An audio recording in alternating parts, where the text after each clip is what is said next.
저는 평범한 결혼 생활을 하고 있었어요. 남편은 바쁘게 일을 하고 저는 집안일을 돌보며 하루하루를 살아갔죠. 그때 제가 가정을 돌보는데 더 큰 도움이 필요하다고 느껴졌습니다. 그래서 가정부를 고용하기로 했어요. 가정부는 정말 신경 써서 집안일을 도와주었고 무엇보다 그녀의 일처리가 빠르고 효율적이었어요. 그녀는 정말 괜찮은 사람이라고 생각했죠. 그녀의 이름은 수지였어요. 처음엔 정말 아무 의심 없이 그녀가 집안일을 잘해주는 사람이구나 하는 생각만 했습니다. 남편도 수지에 대해 별다른 생각을 하지 않았죠. 수지가 참 일 잘하네라고 말하며 그녀를 칭찬하기도 했습니다.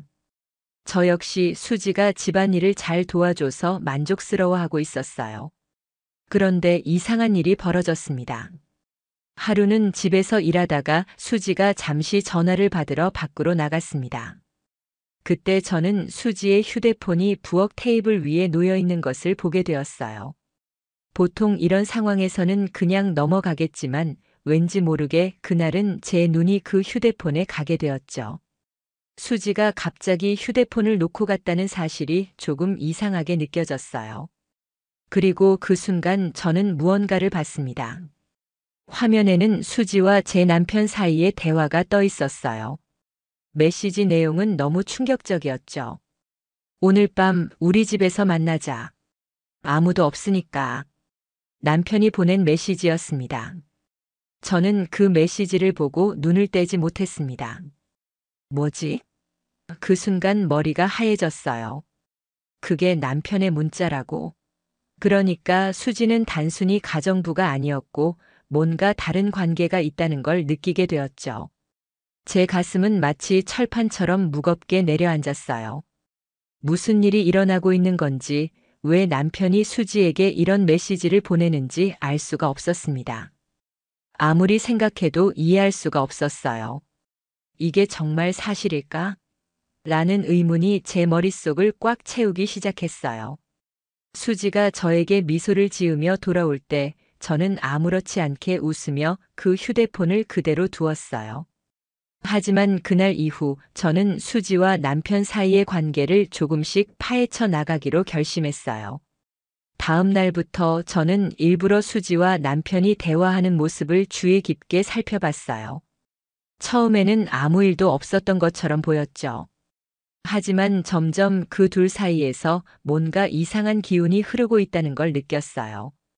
수지는 너무 자주 남편에게 미소를 지었고 남편도 그런 수지에게 무언가 다른 감정을 느끼고 있는 것 같았습니다. 집안에서 두 사람의 대화가 늘어날수록 제 마음속의 의심은 점점 커졌죠. 그리고 그날 밤이 왔습니다. 제가 집에서 남편과 저녁을 먹고 있을 때 수지가 밖으로 나갔어요. 그때 남편은 수지에게 메시지를 보냈습니다. 지금 가면 돼? 저는 그 순간 온몸에 전율이 일었어요. 그 메시지를 본 순간 제 눈앞이 아득해지면서 복잡한 감정이 쏟아져 나왔어요. 이제 정말 끝났구나. 남편과 수지 사이의 관계는 그저 일만 하는 관계가 아니었어요. 그들은 분명히 다른 관계를 맺고 있었고 그것이 제게 큰 충격을 주었습니다. 저는 그때부터 남편과 수지 사이의 관계를 끝내기 위해 행동하기 시작했어요. 그날 이후 남편과 수지의 대화를 더 이상 그냥 지나칠 수 없었습니다. 계속해서 둘의 연락을 추적하면서 저는 점차 그들 사이에 감춰진 진실을 밝혀내려고 했죠. 남편은 수지와의 만남을 계속 숨기려 했지만 그럴수록 더 많은 증거들이 쌓였어요. 저는 그들의 비밀을 더 이상 숨기지 않겠다고 결심했습니다. 남편은 자신이 얼마나 큰 실수를 하고 있는지 깨닫지 못한 채 여전히 수지에게 마음을 빼앗겨 있었어요. 저는 그들을 추적하며 그들의 모든 거짓말을 밝혀내려 했습니다. 그렇게 제가 시작한 추적은 점차 깊어졌고 결국 저는 충격적인 사실을 하나하나 알게 되었어요. 그날 이후 저는 매일같이 남편과 수지의 움직임을 지켜보았어요. 그들의 대화에서 무엇인가 이상한 점이 보이기 시작했죠. 남편은 점점 수지에게 더 친근하게 대했고 수지는 남편을 보며 자신만의 미소를 지었습니다. 그런 미소 하나하나가 저를 불안하게 만들었어요. 그들은 단지 가정에서의 일을 돕는 사이가 아니라는 걸 느꼈죠. 하지만 아직 확실한 증거를 잡지 못했기에 저는 확신이 없었습니다. 그러던 어느 날 남편이 외출을 하면서 제게 말했다고요. 오늘 늦을 것 같아. 수지가 좀 더 도와줄 거야. 그 말에서 알 수 있었던 건 수지가 더 이상 단순한 가정부가 아니라는 거였어요. 남편은 아무렇지 않게 수지에게 일을 맡기면서 둘 사이의 관계가 그저 직업적인 것일 뿐이라고 생각했을지도 모르죠. 하지만 저는 이미 그들의 사이가 단순한 관계가 아니라는 걸 알게 되었어요. 그날 저녁 남편이 늦게 들어오자 저는 그냥 지켜볼 수밖에 없었어요. 집에 돌아온 남편은 자신이 무슨 일이 있었냐는 듯 웃으며 오늘 힘들었어? 라고 물었죠. 그 순간 저는 아무 말 없이 고개를 끄덕였어요. 그저 그런 척하고 그의 말을 따라가며 나도 모르게 속으로 분노가 쌓여갔습니다. 이제는 어떻게 해야 할까? 라는 생각이 제 머릿속을 떠나지 않았어요. 그때 수지의 휴대폰을 다시 보게 되었어요. 전날 봤던 메시지 외에도 더 많은 메시지가 있었어요. 오늘 밤 내가 가면 돼? 라는 메시지에 이어서 그래, 기다리고 있어. 오늘은 더 빨리 가고 싶어. 라는 답장이 있었죠. 그 대화에서 제가 충격을 받은 건 남편과 수지 사이의 감정선이 너무 선명해졌다는 사실이었어요. 이건 단순한 만남이 아니었어요. 그들은 서로를 더 깊이 알게 되고 서로의 존재를 완전히 받아들이고 있었어요. 그리고 그때 저는 수지의 휴대폰에서 또 다른 메시지를 발견했어요. 오늘 밤 우리 둘만 있을 거야. 나랑 함께 있는 게 너무 좋아.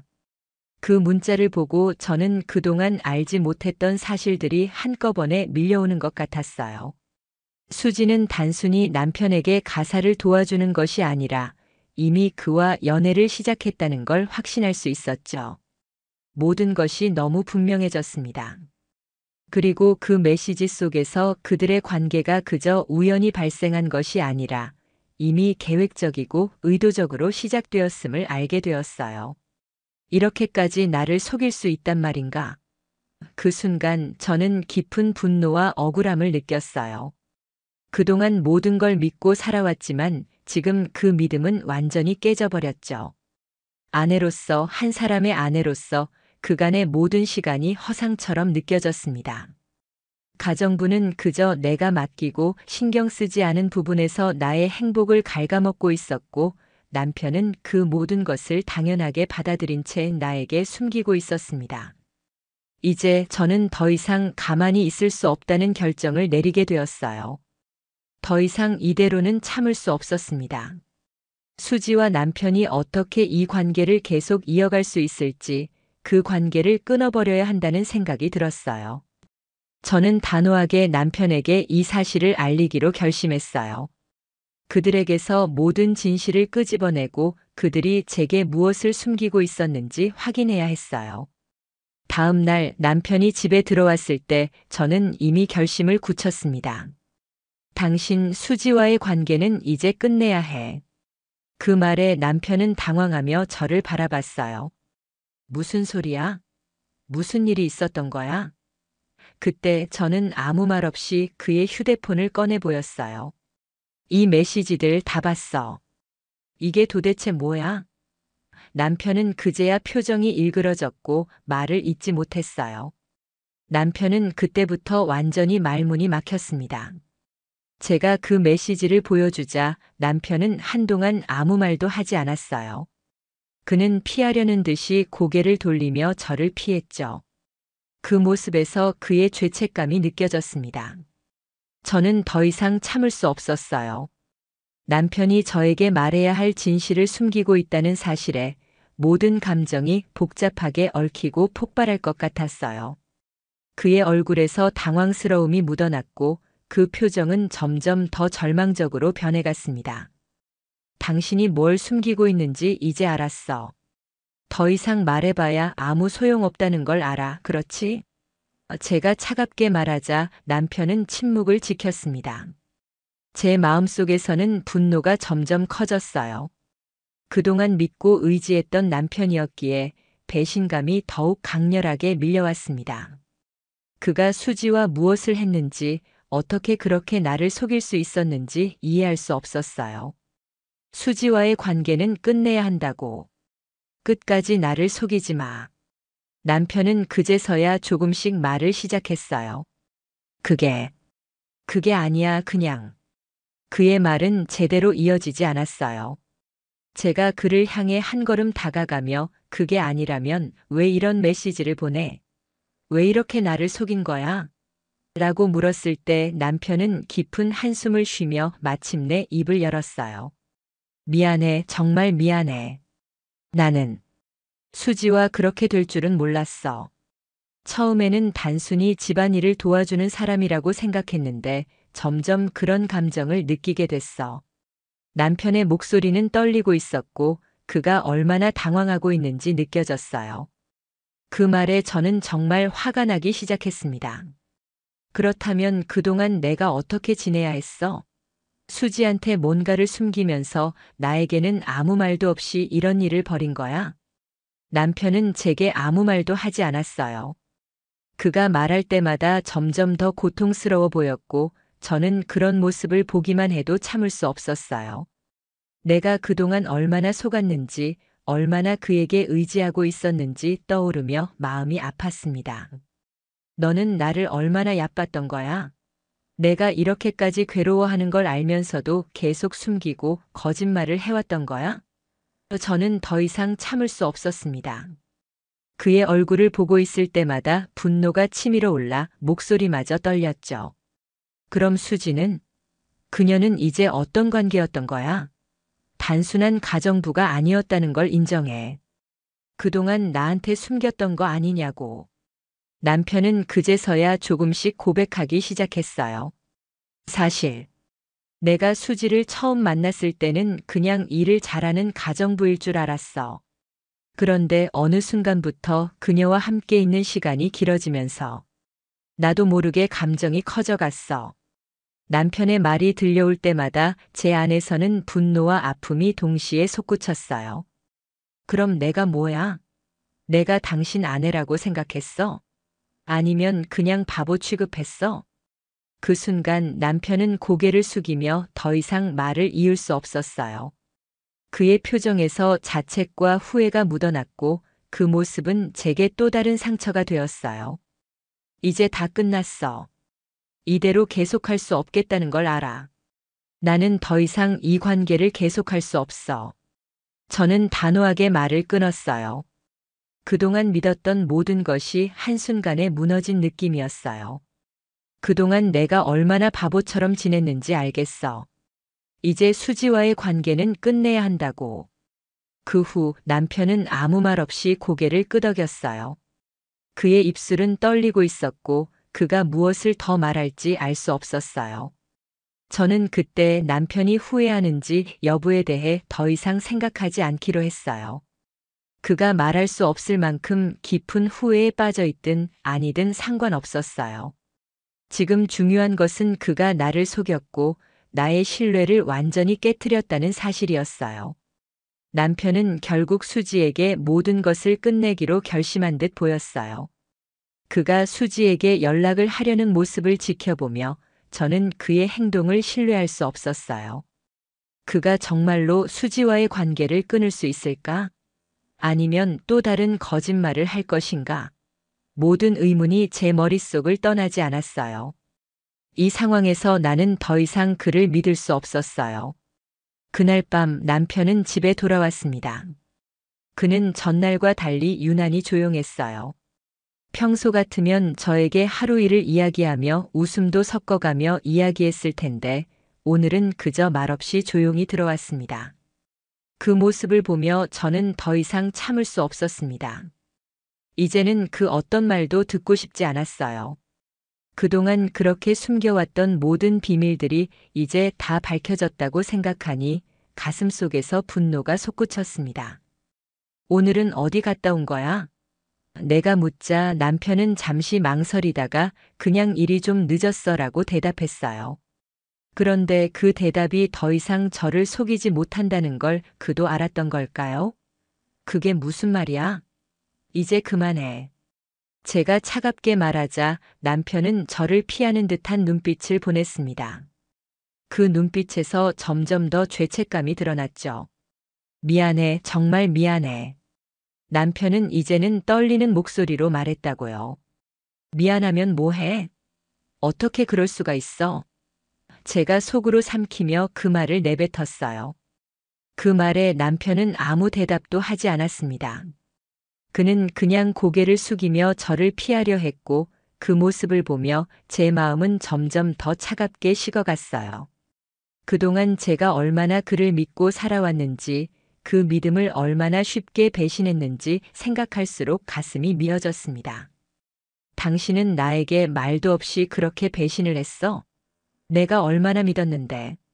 저는 이젠 더 이상 그의 변명을 들을 수 없었어요. 남편은 고개를 숙인 채 말을 더듬으며 그냥. 수지랑 그냥. 일이었어. 처음에는 몰랐어. 그런데 점점 내가 그녀에게 끌리게 됐어. 그의 말은 너무나 무책임하게 들렸어요. 그는 처음에는 몰랐다고 말하지만 사실 그는 알고 있었다는 걸 제가 알고 있죠. 그게 다 말도 안 되는 소리야. 너는 나를 얼마나 우습게 봤으면 그런 짓을 했을까? 그때 제 눈에서 눈물이 나기 시작했어요. 그 눈물은 분노와 절망 그리고 배신감이 뒤섞여 나온 거였어요. 그럼 그동안 내가 뭐였어? 내가 그동안 어떻게 살아왔는지 몰랐어? 남편은 아무 말도 하지 못하고 계속 고개를 숙이고 있었어요.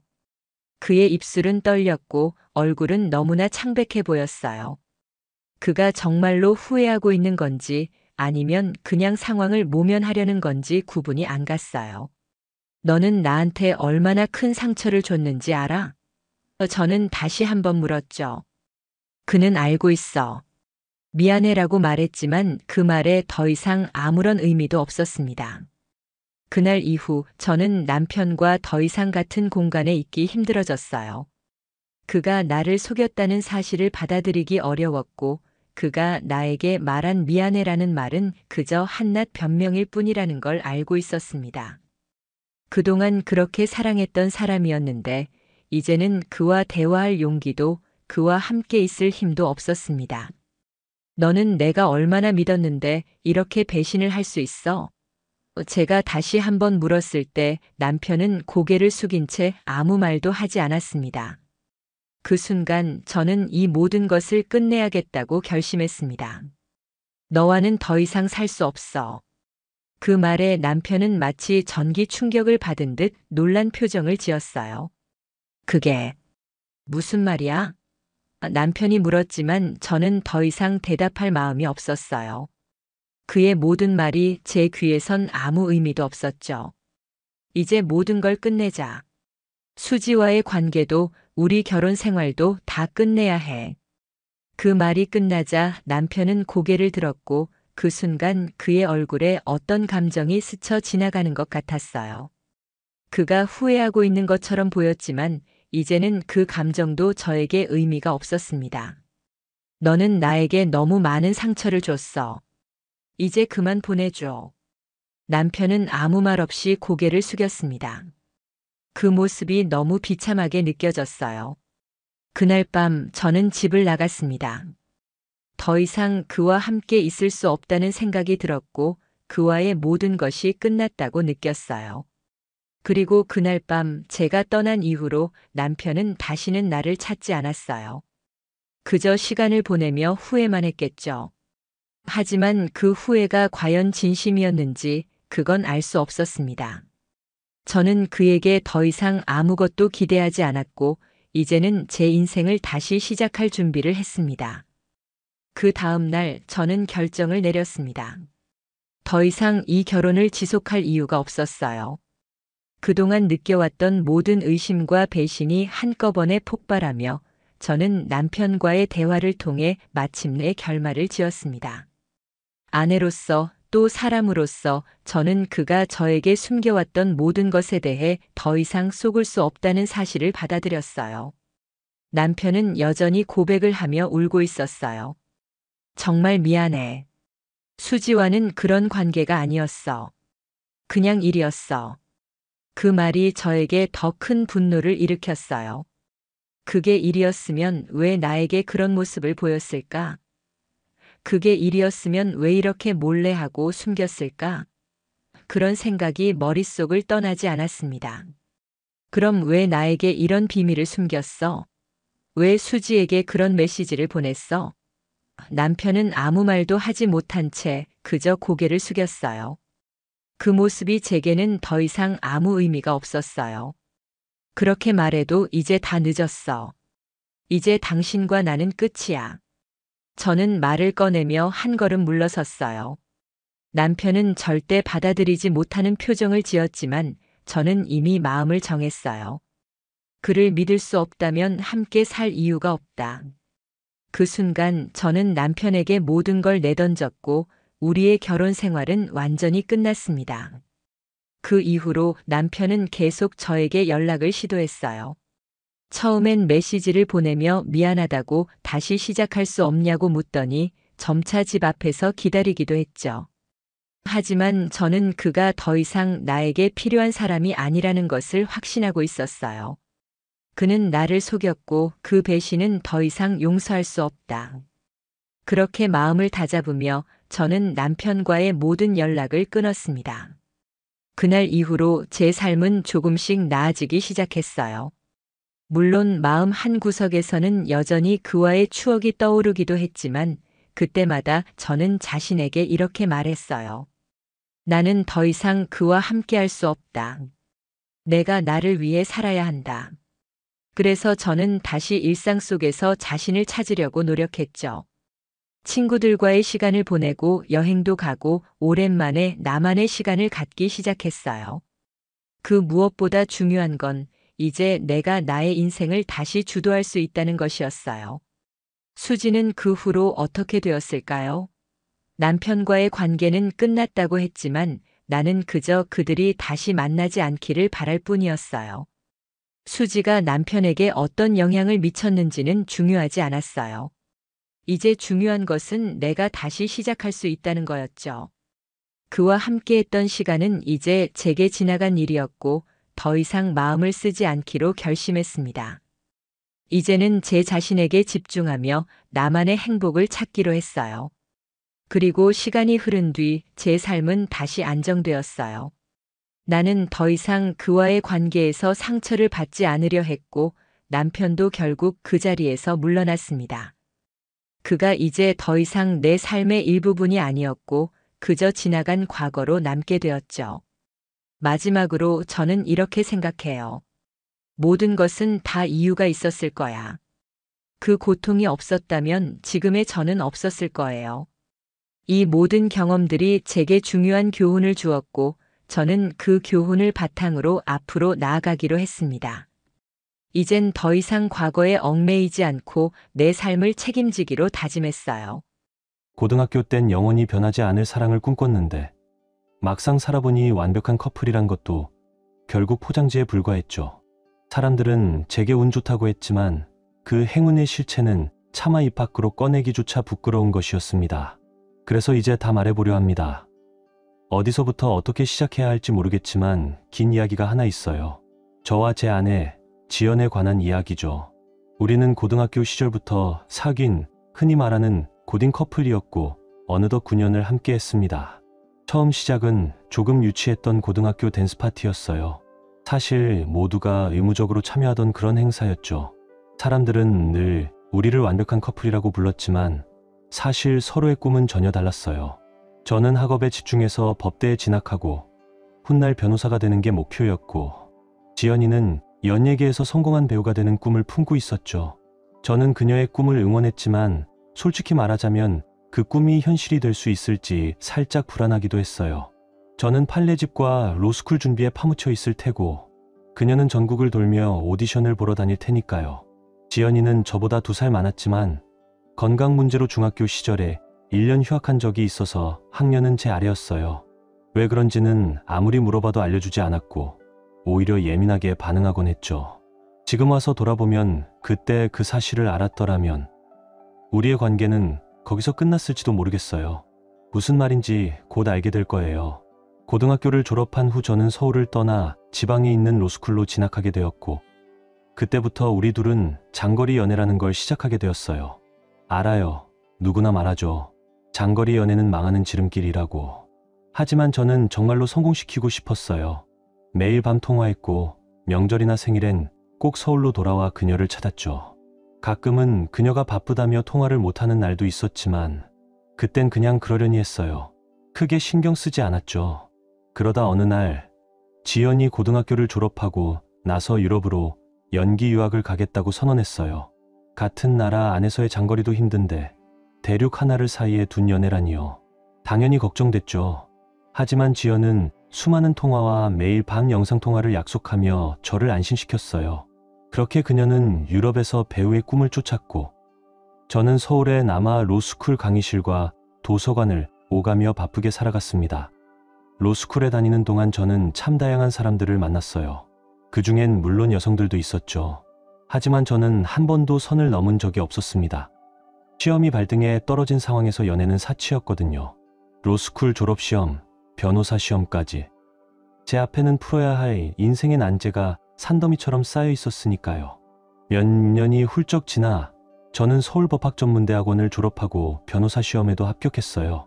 그리고 강남에 있는 중견 로펌에 입사했죠. 담당 업무는 기업 계약서 검토. 흥미롭지는 않았지만 생활비를 감당할 만큼은 벌 수 있었습니다. 그 사이 지연은 유럽에서 돌아와 다시 연기 활동을 시작했지만 오디션에 줄줄이 낙방하며 현실의 벽을 실감하고 있었죠. 그러다 우리는 결국 정식으로 결혼식을 올렸고 부부가 되었습니다. 연애는 오래 했지만 결혼 생활은 또 다른 세계였어요. 저는 로펌에서 조금씩 승진의 계단을 밟아갔고 지연은 가끔 웹드라마 조연이나 CF 단역 같은 일거리를 구하곤 했습니다. 처음엔 원룸 전세방에서 신혼살림을 시작했지만 이후 경기도 외곽 신도시에 있는 작은 전원주택으로 이사했어요. 비싸긴 했지만 제 안정된 직장과 신용으로 겨우겨우 대출을 받아 입주했죠. 그런데 불행은 늘 예고 없이 찾아오잖아요. 회사 대표가 횡령 사건에 휘말리면서 회사가 순식간에 무너져 버렸습니다. 하루아침에 직장을 잃은 것이었어요. 그동안 조금씩 쌓아온 빚도 있었고 대출 상환일이 코앞으로 다가오고 있었죠. 제대로 막지 않으면 집까지 날아갈 수 있는 상황이었어요. 이 사실을 지연에게 털어놨을 때 우리는 아무 말 없이 오래도록 울었어요. 그 후 함께 앉아 머리를 맞대고 돈을 벌 수 있는 방법들을 고민했죠. 가전제품을 팔까? 아르바이트라도 할까?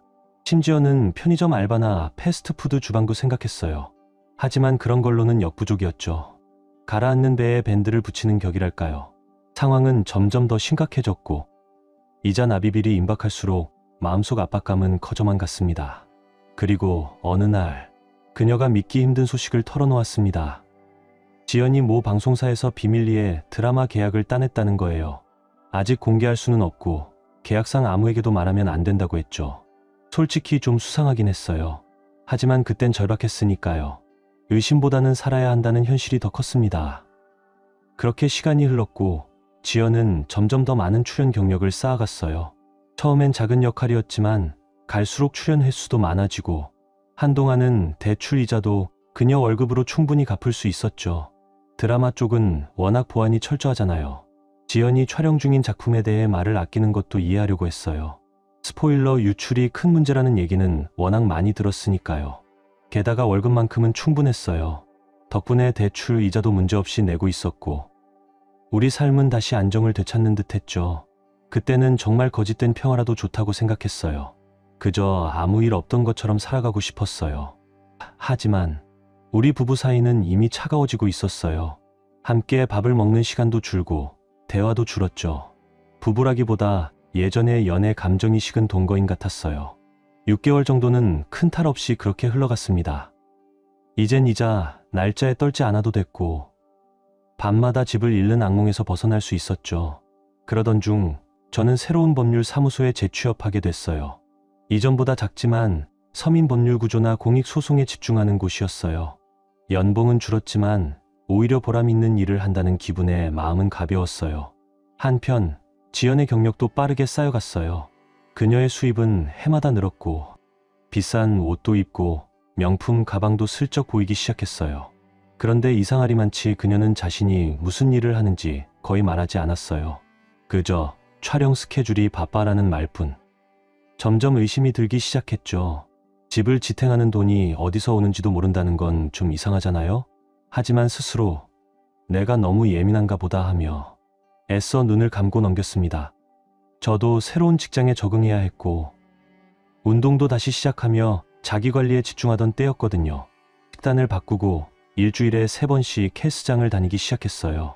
지연도 변했죠. 아침마다 정성스럽게 화장하고 드라마 촬영이 없는 날도 연예인처럼 차려입고 외출했어요. 그런데 이상했어요. 우리는 더 이상 데이트도 서로를 만지는 일도 거의 없었거든요. 그녀가 그렇게 꾸미고 나가는 게 도무지 이해가 되지 않았어요. 물론 방송 쪽은 외모 관리가 중요하다지만 진짜 무대는 제가 전혀 모르는 곳이었죠. 지금 돌이켜보면 영화나 드라마에서도 이런 스토리는 쉽게 못 나올 겁니다. 그러던 어느 날 사무실에 출근해 내 책상 서랍을 열었을 때 그 속에 새하얀 봉투 하나가 놓여 있었습니다. 겉면엔 내 이름이 쓰여 있었고 그 아래엔 이렇게 적혀 있었어요. 지금 당장 읽어보세요. 그 봉투 안에는 도저히 눈을 의심할 수밖에 없는 사진들이 들어 있었습니다. 사진 속엔 지연이 있었어요. 조명이 흐릿한 고급 룸살롱 같아 보이는 곳에서 믿을 수 없는 행동들을 하고 있었죠. 처음엔 정신이 멍해졌어요. 설마 이건 무슨 장난이겠지. 누군가의 악의적인 장난이라 생각하고 넘기려 했어요. 사진도 완전히 선명한 건 아니었고 혹시 비슷한 사람을 지연이라고 오해한 건 아닐까 싶었죠. 이건 오해야. 그냥 누군가 장난친 거야. 스스로 그렇게 믿으려 했습니다. 하지만 아무도 나서서 진실을 말해주지 않았고 내 안의 의심은 점점 확신으로 변해갔어요.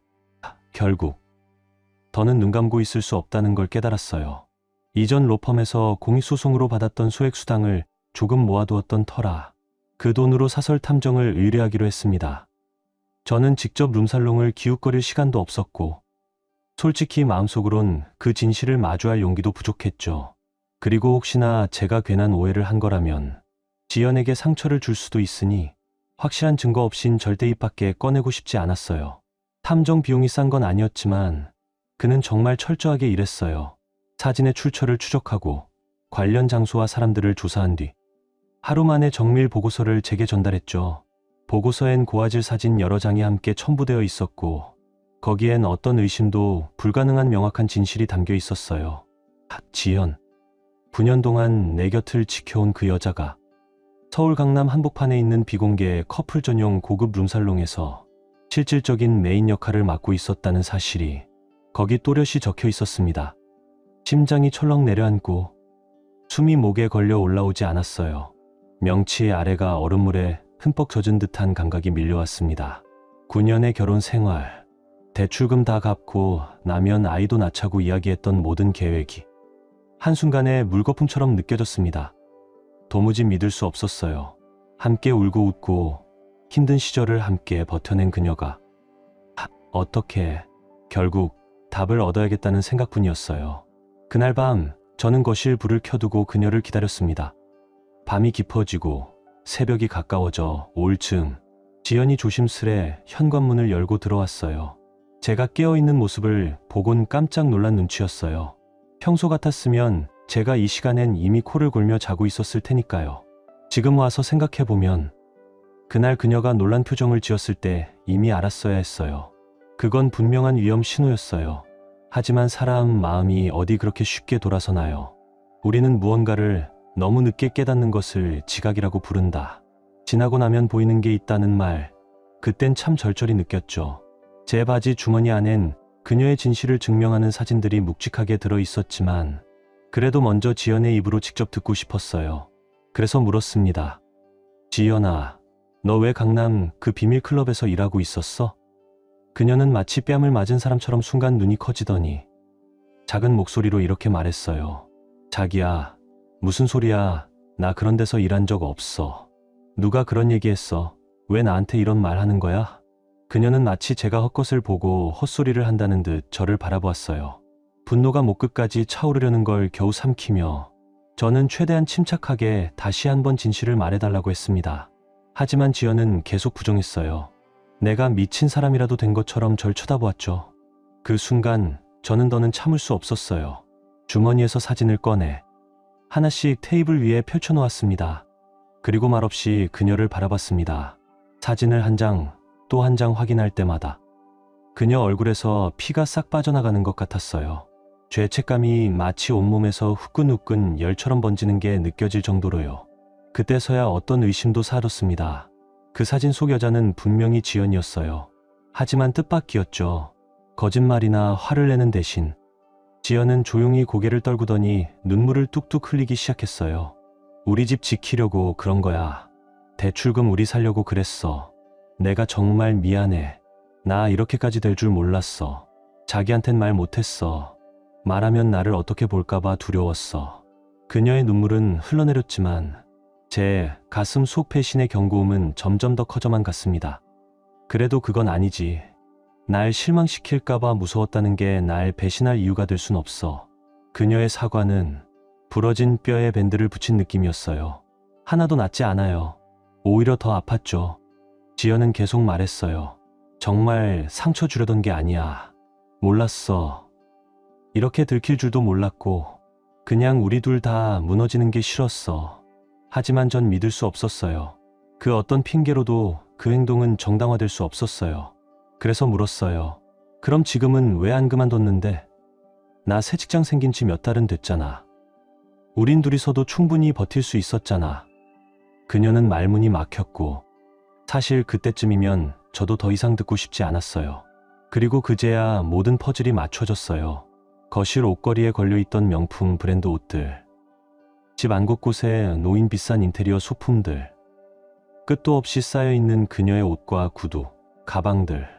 나는 왜 그걸 보고도 아무 생각을 안 했던 걸까? 어떻게 이렇게까지 몰랐을까? 그제야 제 자신이 너무나도 어리석고 무력하게 느껴졌어요. 그 순간 진실이 복부를 강타하듯 밀려들었어요. 지연은 더 이상 수박한 꿈을 품은 배우 지망생이 아니었어요. 이제 그녀는 돈 많고 외로운 사람들을 상대하는 고급 유흥의 상징, 그 자체가 되어 있었습니다. 입술까지 차오른 질문 하나가 마음속을 맴돌았어요. 그거 즐거웠어? 그 돈, 그 인기, 그 생활 자체가 좋았던 거야? 지연은 아무 말도 하지 않았어요. 그 침묵은 마치 끝이 보이지 않는 깊은 심연 같았어요. 그러다 그녀가 조용히 물었어요. 그럼 내가 어떻게 하면 좋을까? 그만두면 돼? 전 그 순간 눈물이 차오르는 걸 꾹 참고 있었어요. 이 사람을 어떻게 다시 믿을 수 있을까? 신뢰가 부서진 관계를 다시 붙일 수 있을까? 우린 마치 무너져가는 결혼이라는 폐허 속에서 말없이 서 있는 두 개의 조각상이었어요. 기적 같은 뭔가가 일어나길 바라는 마음으로요. 그 순간 제 인생이 싸구려 드라마 한 편처럼 느껴졌습니다. 그리고 그녀가 침묵을 깼어요. 한 번만 기회를 줘. 내일 당장 그만둘게. 그녀를 차갑게 내쫓을 수 있었으면 좋았을 텐데요. 이런 말 하긴 그렇지만 그땐 그래야 옳았던 거예요. 정말 입 밖으로 이혼하자라는 말이 거기까지 나왔었어요. 하지만 그 단어 하나를 끝내 내뱉지 못했어요. 우리가 서로의 삶에 너무 깊숙이 얽혀 있었기에 차마 끊어낼 수가 없었습니다. 그래서 전 결국 한 번만 더 믿어보기로 했습니다. 다음 날 그녀는 혼자 가겠다고 했지만 저는 그녀와 함께 클럽에 따라갔어요. 정말 그만두는지 내 눈으로 확인하고 싶었으니까요. 그곳에서 지연이 그 업소의 매니저로 보이는 남자와 마주섰고 그가 짓는 비웃는 듯한 표정에 저는 주먹을 꽉 쥐었어요. 모든 감정이 뒤섞인 채 그 자리를 빠져나왔습니다. 그 후 저는 회사에 일주일 휴가를 내고 지연과 함께 시간을 보내기로 했어요. 우리의 10대 시절로 돌아가 보자는 생각이었죠.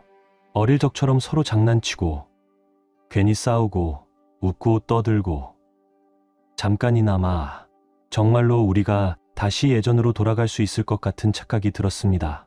웃기게 들릴 수도 있겠지만 그녀가 한때 다녔던 그 비밀성 클럽 덕분에 우리는 집을 지킬 수 있었어요. 제겐 받아들이기 어려운 현실이었죠. 늘 제가 가장으로서 책임을 져왔는데 그 자리를 그렇게 지켰다니 말이죠. 하지만 그녀는 제 앞에서 직접 그만뒀고 이제 우리에겐 함께할 시간이 더 많아졌습니다.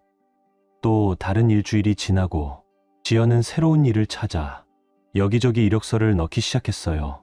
그 즈음 제가 근무하던 로펌에서 대규모 소송 사건 하나를 맡기게 되었어요. 지방에 위치한 청소년 보호센터 관련 손해배상 소송이었고 금액도 억 단위로 커서 회사 내에서도 관심이 큰 사건이었죠. 하지만 다시 장거리 생활을 해야 한다는 생각에 마음이 편하지 않았어요. 우린 이제 겨우 균형을 잡은 참이었고 멀어지면 또다시 금이 갈까봐 두려웠습니다. 그런데 지연은 담담히 말했어요. 걱정하지 마. 난 괜찮아. 잘 다녀와. 그 말을 믿고 저는 결국 출장을 수락했어요. 인천공항 출국장. 그녀와 나눈 마지막 인사는 호응, 입맞춤, 그리고 수많은 약속들로 가득했죠. 비행기를 타는 내내 새로운 업무에 대한 기대감과 함께 다시 아내를 믿어도 될까 하는 불안이 엇갈렸습니다. 그렇게 저는 그녀를 믿기로 한 사람이 되었습니다. 비록 누군가 보기엔 어리석은 선택일지 몰라도요. 하지만 삶이란 게 늘 그렇듯 조금 괜찮아질 만하면 꼭 또 다른 시련이 닥치죠. 머피의 법칙, 정말 존재하는 것 같았어요. 마치 세상이 저를 끝까지 시험해 보려는 것처럼 느껴졌습니다. 그건 어쩌면 제가 아직 진짜로 강해질 준비가 되지 않았다는 증거였는지도 모르죠. 새로운 직장에서의 첫 몇 주는 순조로웠습니다. 비행 청소년들을 법정으로부터 보호하고 재활 방향을 찾아주는 일이었는데 지금껏 제가 원하던 진짜 사람을 위한 법률에 가까웠어요. 아무리 바빠도 매일 밤이면 지연에게 꼭 전화를 걸었어요. 처음엔 늘 반갑게 받아줬고 목소리도 밝았죠. 하지만 시간이 조금 지나자 전화를 받지 않는 날들이 생기기 시작했어요. 구직하느라 바빴어. 장 보러 갔는데 늦었어. 그녀는 늘 설명을 했고 저는 별 의심 없이 받아들였죠. 그러던 어느 날 업무 중에 문자 한 통이 도착했어요. 보낸 이는 바로 예전에 내게 사진을 보냈던 그 익명의 사람. 그 문자를 보는 순간 가슴이 서늘해졌고 심장이 다시 미친 듯이 뛰기 시작했어요. 저는 곧바로 답장을 보냈고 다음 주 화요일 서울 모처의 식당에서 만나기로 약속했습니다. 그 주는 정말 시간이 안 가더군요. 불안, 분노, 망설임이 뒤섞인 감정 속에서 화요일을 손꼽아 기다렸습니다. 드디어 약속 당일이 되었고 저는 업무를 마치고 오후 5시에 바로 식당으로 향했어요. 도착은 조금 일렀고 메뉴판에서 제일 먼저 눈에 들어온 걸 주문한 뒤 조용히 자리에 앉았죠. 솔직히 말하자면 배는 전혀 고프지 않았어요. 생각은 온통 그 사람이 무슨 얘기를 들려줄지에만 쏠려 있었으니까요. 그날 제 시선은 온통 또 한 번 제 인생을 흔들어 놓을 그 낯선 손님에게 쏠려 있었어요. 오후 6시쯤 식당 문이 열리고 우아한 분위기의 여성이 안으로 들어왔습니다. 이상하게도 그녀가 제가 기다리던 사람이란 걸 직감적으로 느낄 수 있었어요. 그녀는 제 자리로 다가오더니 조용히 자신을 소개했어요. 안녕하세요. 저 소영이에요. 지수 씨 남편분 맞으시죠? 네, 맞습니다. 제 입에서 자동으로 대답이 나왔고 곧바로 저는 물었어요. 그 사진들 어떻게 가지게 되신 거죠? 소영은 길게 한숨을 쉬고는 입을 열었습니다. 저희는 같은 클럽에서 일했어요. 사실 저는 지연 씨보다 먼저 들어가서 꽤 오래 일했죠. 그녀가 들어왔을 때 제가 교육도 도왔고 개인적으로도 가까운 사이였어요. 나이는 저보다 조금 많았지만 서로 고민도 자주 나누고 가끔은 언니 동생처럼 지내기도 했죠. 그녀는 제 표정을 조심스럽게 살핀 뒤 말을 이었습니다. 더 일찍 말씀드렸어야 했는데 그땐 제 일자리를 잃을까 봐 무서웠어요. 하지만 이제는 그 지긋지긋한 곳에서 벗어났으니 이젠 진실을 말할 때가 된 것 같아요. 순간 복잡한 감정들이 한꺼번에 밀려왔습니다. 불안, 기대, 그리고 두려움. 말씀해 주세요. 저는 몸을 앞으로 숙이며 간절하게 말했죠. 소영은 조용히 숨을 내쉬고 이야기를 시작했어요. 지수 씨와 저는 같은 시간대에 근무했어요. 휴식 시간도 자주 겹쳤고요. 제가 먼저 그곳에서 3년 정도 일하고 있었고 그녀는 나중에 들어왔죠. 처음엔 결혼한 사람이라는 사실을 전혀 몰랐어요.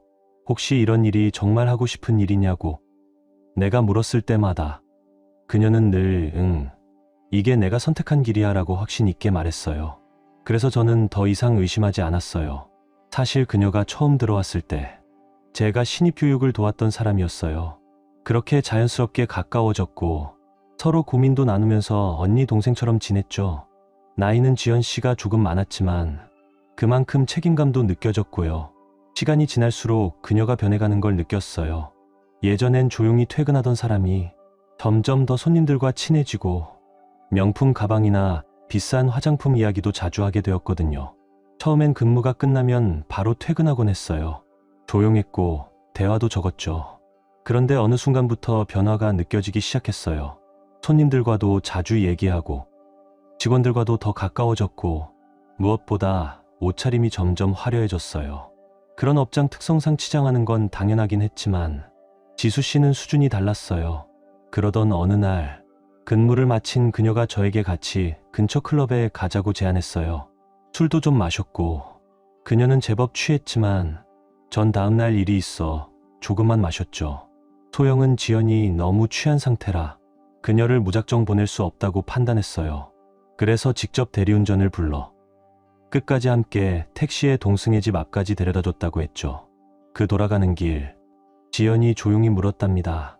언니는 왜 거기서 일해요? 소영은 숨기지 않고 솔직하게 말했대요. 취업이 너무 안 되고 생활비가 없어서 어쩔 수 없이 시작하게 됐다고. 그러자 지연은 잠시 뜸을 들이더니 처음엔 이렇게 말했다고 해요. 나도 집 대출 갚으려고 어쩔 수 없이 한 거야.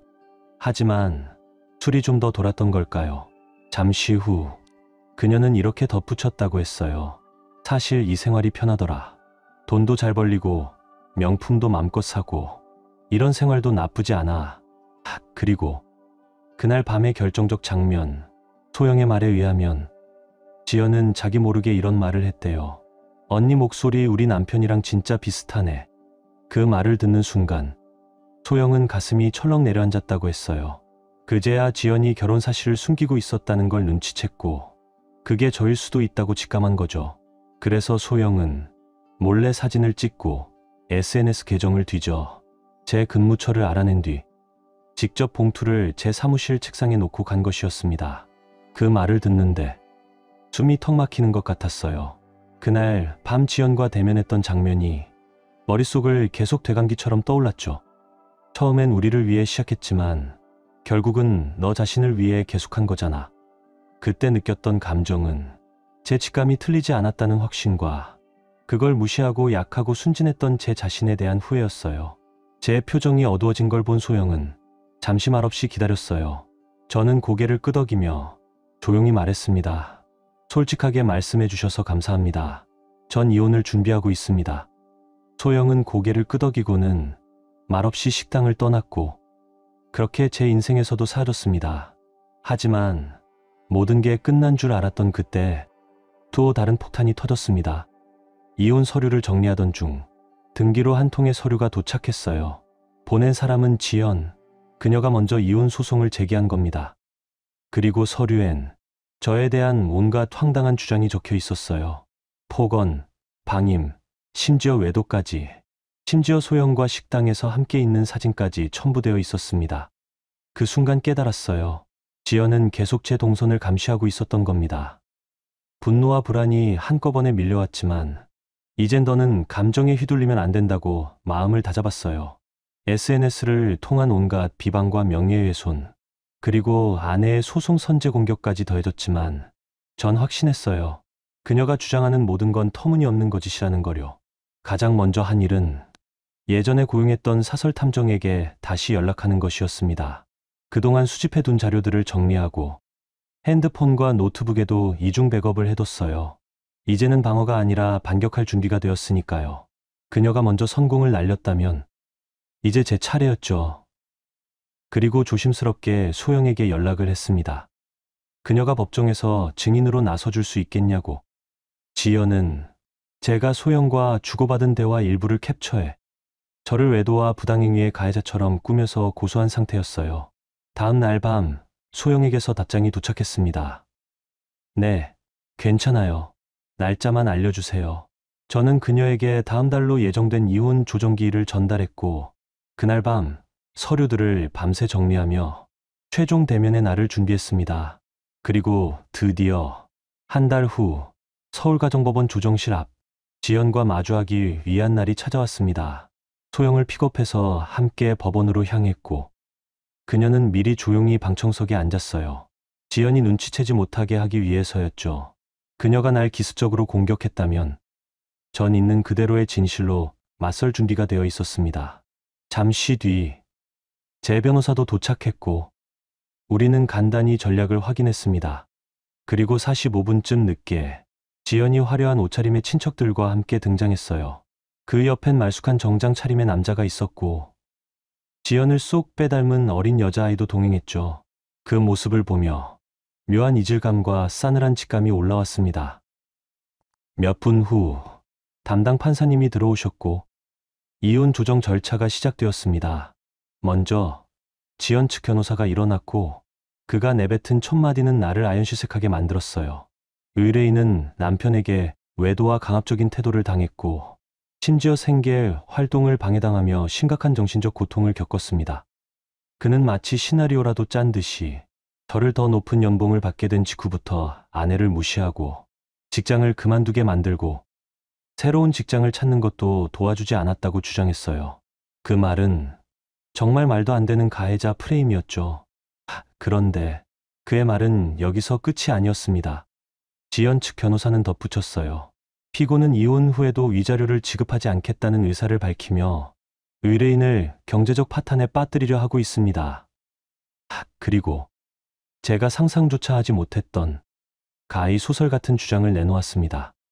게다가 피고는 의뢰인과의 사이에서 태어난 자녀에 대한 양육비도 외면하고 있습니다. 자녀는 현재 정서적으로나 경제적으로 어려운 상황에 처해 있습니다. 정말 정신이 아득해졌습니다. 지연이 아이를 낳았다고요? 그녀는 단 한 번도 그런 얘기를 꺼낸 적 없었고 그녀의 가족들도 마찬가지였습니다.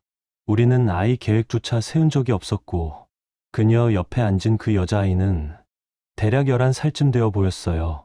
그 순간 고등학교 시절 제가 그녀에게 물었던 말이 떠올랐습니다. 왜 넌 2살이 많은데 학년은 나보다 낮았어? 그녀는 그때 유독 예민하게 반응했었죠. 이제야 그 이유를 알 것 같았어요. 아마도 그녀는 학생 시절 예기치 않은 임신으로 학업을 중단했고 출산 후에 다시 복학했던 거예요. 그래서 학년이 저보다 낮았던 거죠. 그리고 그 아이를 친정의 도움으로 숨기고 키워오다 결혼 후에도 그 사실을 저에게 말하지 않았던 겁니다. 그녀가 왜 그렇게 과거를 숨겼는지, 왜 항상 비밀이 많았는지 이제는 모든 퍼즐이 맞춰졌습니다. 우리는 아이 계획조차 없었고 심지어 그녀 옆에 앉은 그 여자아이는 대략 11살쯤 되어 보였어요. 순간 고등학교 시절 제가 왜 넌 2살이 많은데 학년은 나보다 낮았어? 라고 물었을 때 그녀가 예민하게 반응했던 장면이 떠올랐습니다. 그제야 모든 게 이해됐어요. 그녀는 임신을 숨기기 위해 학업을 중단했던 거였어요. 수년 동안 우리는 서로 비밀 없는 사이라 믿었는데 그녀는 그 모든 시간 동안 그 진실을 숨기고 있었던 겁니다. 하지만 그 감정에 젖어 있을 틈도 없었어요. 지금은 감정이 아니라 싸움의 순간이었으니까요. 더는 약한 모습을 보일 수도 없었습니다. 이건 제 인생이 걸린 문제였어요. 우리 쪽 발언 차례가 되었고 저희 변호사가 일어서서 판사님께 고개를 숙이며 말했습니다. 존경하는 재판장님, 상대 측은 사실관계를 심각하게 왜곡하고 있습니다. 의뢰인에게는 어떤 외도의 증거도 존재하지 않습니다. 상대 측이 제출한 사진과 주장 모두 그 내용을 뒷받침할 실질적인 근거나 일관성이 없습니다. 오히려 저희는 상대 측이 반복적으로 금전적 목적을 위해 고의적으로 행동했음을 입증할 수 있는 명백한 증거들을 확보하고 있습니다. 이 사건의 증거물 A, B, C를 참고해 주십시오. 상대 측은 스스로 금전적 이익을 위해 클럽 근무를 지속했고 이를 숨기며 남편을 오히려 가해자로 몰았습니다. 이러한 행동은 신뢰할 수 있는 배우자의 모습이라 보기 어렵습니다. 상대 측은 사생활을 숨겼을 뿐 아니라 저희 의뢰인의 명예를 심각하게 훼손하였습니다. 변호사는 한 박자 멈춘 뒤 마지막으로 덧붙였습니다. 또한 상대 측이 금전적으로 자립 불가능하다는 주장 역시 명백히 사실과 다릅니다. 증거물 뒤에 따르면 상대 측은 현재 수입이 있는 상태이며 생활을 영위하는데 아무런 문제가 없는 것으로 확인되었습니다. 만약 상대 측이 이를 부정한다면 그에 상응하는 은행 계좌 내역을 직접 제출하길 요청합니다. 그는 마지막으로 이렇게 마무리했어요. 저희 의뢰인은 그간 진실을 모르고 거짓 속에서 이용당해왔습니다. 이제는 더 이상 금전적 손실 없이 그 그물에서 벗어나고자 합니다. 재판장님의 합리적인 판단을 기대합니다. 판사님은 잠시 고개를 숙이고 제출된 증거를 검토하기 시작하셨어요. 그리고 법정 안의 공기가 확 바뀌기 시작했습니다. 마지막으로 제출된 증거물 뒤는 사설 탐정이 직접 수집한 자료로 지연이 불과 일주일 전 고급 커플 클럽에서 근무 중인 모습이 고화질 사진으로 담겨 있었어요. 사진 속 그녀는 명품 옷과 보석을 착용하고 있었고 누가 봐도 경제적 어려움과는 거리가 먼 상태였습니다. 그 장면이 스크린에 펼쳐지는 순간 지연의 얼굴에서 피가 싹 빠졌습니다. 그녀의 변호사 역시 당황한 기색이 역력했고 지연의 가족들도 서로를 보며 놀라움을 감추지 못했죠. 전 조용히 작은 승리의 미소를 지었습니다. 그동안 제가 얼마나 많은 걸 참아왔는지, 어떻게 버텼는지, 그 모든 시간이 이 순간에 무너지는 걸 보며 조금은 통쾌한 기분이 들기도 했습니다. 물론 그녀에게 두 번째 기회를 줬던 것도, 끝까지 믿어보려 했던 것도 결과적으로는 제 책임일 수도 있겠죠. 하지만 이젠 달랐습니다. 후회도 미련도 남기지 않기로 했으니까요. 그리고 드디어 마지막 결정타가 등장했습니다. 변호사는 조용히 손을 들고 말했어요. 증인 신청 있습니다. 소영 씨, 증인석으로 나와 주십시오. 그녀가 자리에서 일어서는 순간 지연의 얼굴은 종이장처럼 새하얘졌고 저는 더 이상 그 표정을 숨기지 않았어요. 참았던 만족감이 그 순간 피어나듯 퍼졌습니다. 변호사의 질문에 따라 소영은 차분히 자신의 신분을 밝히고 지연과 같은 클럽에서 근무했던 사실을 말했습니다. 그리고 그녀가 직접 본 지연의 행동들, 명품을 자랑하던 태도, 남편에게 클럽 근무 사실을 철저히 숨기며 술김에 자기 남편은 그 사실을 모른다고 말했던 고백까지, 그 모든 걸 정확히 또렷하게 진술했습니다. 변호사가 조용히 물었습니다.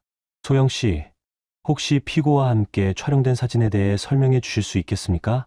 소영은 조금도 흔들림 없이 대답했어요. 제가 먼저 연락드린 겁니다. 지연 씨가 어떤 이중 생활을 하고 있는지 알려드리기 위해서였고요. 그 당시 저는 이미 그 클럽을 퇴사한 상태였기 때문에 숨길 이유도 두려워할 이유도 없었습니다. 그리고 그녀는 마지막 증거를 꺼냈습니다. 참고로 당시 저희 대화 내용을 녹음해 두었습니다. 정확한 사실 전달을 위해서였습니다. 그 녹음이 법정 스피커를 통해 재생되기 시작했어요. 지연의 표정은 점점 굳어졌고 입술을 깨물며 고개를 숙였죠. 그 순간 그녀는 분명히 깨달았을 겁니다. 제가 아무것도 남기지 않고 넘어갈 거라고 착각했었다는 거요. 하지만 이제는 모두가 듣는 자리에서 가감없는 진실이 그대로 공개된 상황이었고 그녀는 더 이상 변명할 여지가 없었습니다. 녹음이 끝나고 판사님이 지연 측을 바라보며 단호하게 말씀하셨어요. 양측 모두 이 자료, 이 사실관계에 대해 충분한 진술을 마쳤습니다. 혹시 마지막으로 덧붙일 말씀이 있으신가요? 전 지연이 울부짖거나 억지를 부릴 줄 알았어요. 하지만 그녀는 단 한마디도 하지 않았습니다. 두 손으로 얼굴을 감싼 채 그저 고개를 떨구고 있었어요. 지연의 변호사와 가족들조차 그녀를 안타깝게 혹은 실망한 눈빛으로 바라봤습니다. 법정은 조용했고 잠시 후 판사님의 목소리가 울렸습니다. 위자료에 대한 원고 측의 청구는 사실적 근거가 충분하지 않아 기각합니다. 이혼 청구는 인용합니다. 양측은 오늘부로 법적으로 이혼이 확정됩니다. 그 순간 모든 게 끝났어요. 정말로요. 저는 조용히 가방을 챙기고 법정을 나서며 속으로 웃음을 참기 바빴습니다. 마치 편의점 마지막 사탕 하나를 몰래 집어든 꼬마아이처럼 지연과는 그날 이후 한 번도 연락하지 않았고 볼 일도 없었어요. 그 순간을 돌아보면 씁쓸한 감정보다 달콤한 해방감이 더 컸던 것 같습니다. 굳이 말하자면 딱 하나 씁쓸했던 건 그녀에게 내 청춘의 시간을 너무 많이 줬다는 사실. 그리고 무엇보다 사설 탐정. 그는 그저 증거를 모아준 게 아니라 내 삶 전체를 거짓말의 무덤에서 꺼내준 사람이었습니다. 만약 남편 구조 노벨상 같은 게 있다면 그 상은 무조건 그에게 돌아가야 했을 겁니다. 그날 저녁 저는 그녀에게 깜짝 방문을 하기로 결심했습니다. 해가 막 넘어가던 시간이었고 저녁 노을이 집 외벽을 스치며 조용히 그림자를 드리우고 있었어요. 차고 문을 통해 집 안으로 들어섰을 때 대부분의 불은 꺼져 있었고 집 안은 마치 숨죽인 것처럼 고요했습니다. 그런데 복도 끝 안방 문틈 사이로 은은한 불빛이 새어나오고 있었습니다. 가까이 다가가자 문틈 사이로 은은한 불빛이 새어나왔고 낯선 남자의 목소리와 낫지 않은 웃음소리가 흘러나왔어요. 순간 가슴이 철렁 내려앉았습니다. 전 아직 아무것도 보지 않았지만 이미 제 머릿속에선 최악의 장면이 그려지고 있었죠. 참을 수 없는 충격에 발걸음이 얼어붙었지만 예전의 분노를 떠올리며 심호흡을 했어요. 내가 지금 이성을 잃으면 모든 게 무너질 수 있으니까요. 심호흡을 가다듬고 아무 소리도 내지 않은 채 조용히 뒤로 물러섰습니다. 그들이 제가 있다는 사실조차 눈치채지 못하게요. 거실로 나와 천천히 방을 돌며 걷기 시작했습니다. 생각이 꼬리에 꼬리를 물었죠. 왜 나한테 이런 짓을 하는 걸까? 언제부터 날 속여온 걸까? 그러다 문득 그들이 한창 그 분위기에 빠져 있을 타이밍에 헤어지자고 말해야겠다는 생각이 들었습니다. 그녀의 성적 루틴이 비교적 예측 가능하다는 걸 저는 알고 있었기에 아직은 그 정점에 이르려면 시간이 좀 걸릴 거라 판단했어요. 그래서 집 반대편에 위치한 주방으로 향했습니다. 혹시라도 발소리나 물소리를 들을까 걱정되었지만 이쪽은 방과 거리가 멀어 거의 들리지 않을 거라 생각했죠. 심장은 미친 듯이 쿵쾅거리고 머릿속은 아드레날린으로 가득 차올랐습니다. 그 순간 배에서 조용히 꼬르륵 소리가 났어요. 그날은 원래 그녀와 함께 저녁 먹고 영화를 보기로 했던 날이었습니다. 그래서 아무것도 먹지 않은 상태였죠. 하지만 이제 그런 약속은 아무 의미가 없었습니다. 냉장고 문을 열었지만 어떤 음식도 눈에 들어오지 않았고 속이 울렁거리기만 했습니다.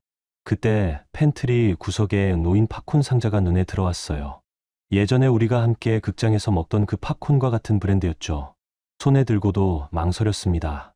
고소하고 짭짤한 냄새조차. 이 순간엔 견디기 힘들 만큼 씁쓸하게 느껴졌거든요.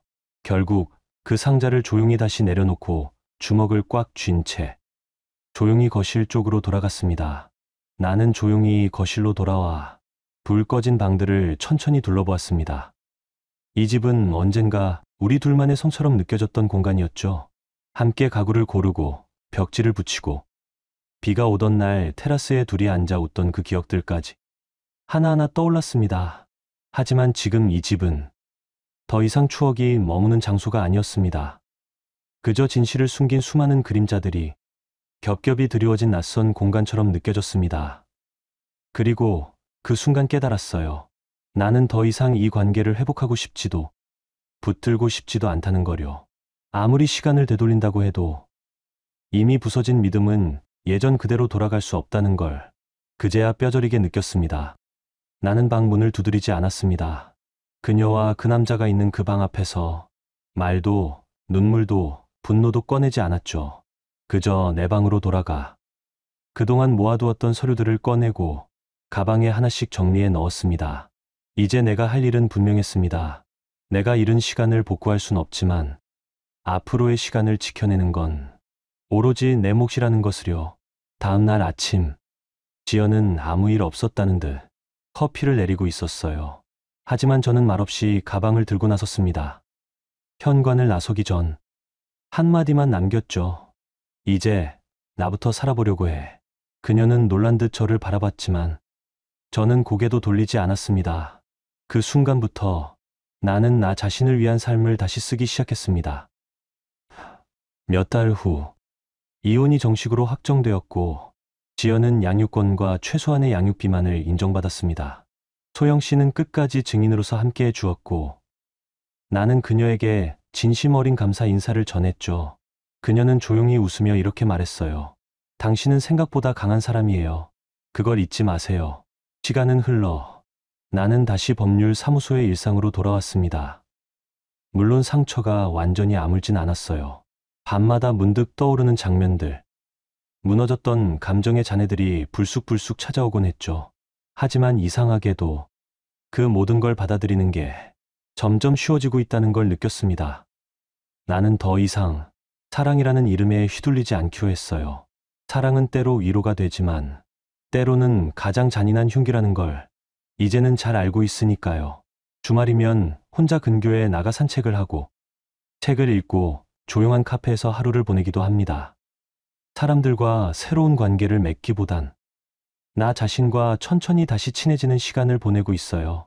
어느 날 한 중학생이 상담을 요청하러 찾아왔습니다. 부모의 이혼, 가정폭력, 자존감 상실. 그 아이의 이야기 속에 과거의 내 모습이 겹쳐졌죠.